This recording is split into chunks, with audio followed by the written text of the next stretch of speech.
ইফতার ready করতেছি। এখানে এই যে থানকুনি পাতার বড়া তৈরি করব। হ্যালো এভরিওয়ান, আসসালামু আলাইকুম। কেমন আছেন সবাই? তো আজকে আমি 15 রোজার ইফতার বানাচ্ছি।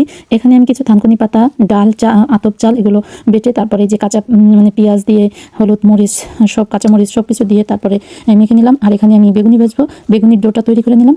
আর এই যে এখন একে একে তেলের মধ্যে দিয়ে দেবো আর ভাজা হয়ে যাবে।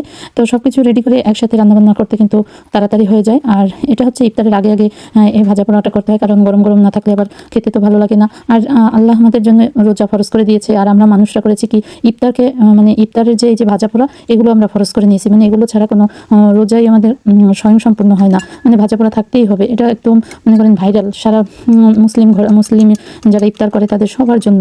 আর আগে ভাবতো মুসলিমরা ইফতার কিনে খায়, এখন দেখি যে না, বাজারে বিক্রি করা হয়। সেখানে অমুসলিম যারা হিন্দু, আমাদের পার্শ্ববর্তী হিন্দু ভাই বোনেরা আছে, তারাও কিন্তু বাজার থেকে ইফতার কিনে খায়।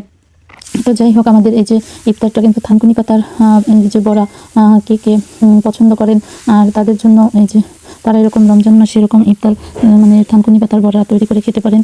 আর এটা কিন্তু উপকারী একটা বড়া, আর এই পাতাটা কিন্তু অনেক উপকারী। থানকুনি পাতার বড়া খেতে কিন্তু ভালোই লাগে। এটা এরকম পাতায় পিষে তারপরে দেওয়া যায়, আবার কিন্তু এটা কুচিয়ে দেওয়া যায়, এটার ভর্তা খাওয়া যায়, তারপরে এটা রস খাওয়া যায়। মানে এই থানকুনি পাতার যে গুণাগুণ, এটা কিন্তু একটা ঔষধি এই পাতা, মানে এর গুণাগুণের অভাব নেই। মানুষের পেট খারাপ হলে এগুলো করে ইউজ করে। এই যে বক বক করতে করতে কিন্তু আমার বড়াগুলো দেখুন কি সুন্দর হয়ে গেছে। আর আপনারা বেশি বেশি লাইক কমেন্ট শেয়ার করবেন, তাতে কিন্তু সবার কিন্তু এই যে লাইক করলে কিন্তু সবার এঙ্গেজমেন্ট বাড়বে।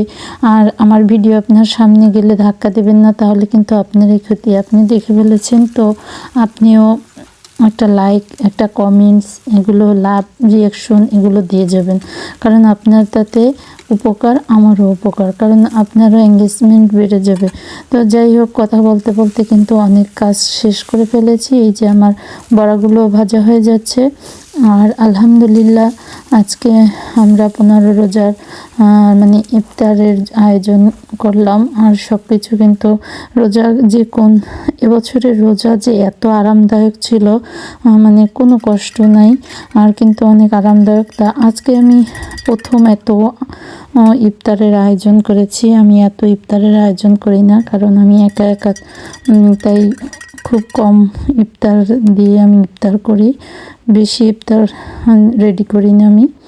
ওই যে দেখুন, বড়ই, মালটা আছে, শরবত, আর এই যে বড়া, বেগুনি। এই তো আলহামদুলিল্লাহ, যা রিজিকে থাকে সেটাই আলহামদুলিল্লাহ।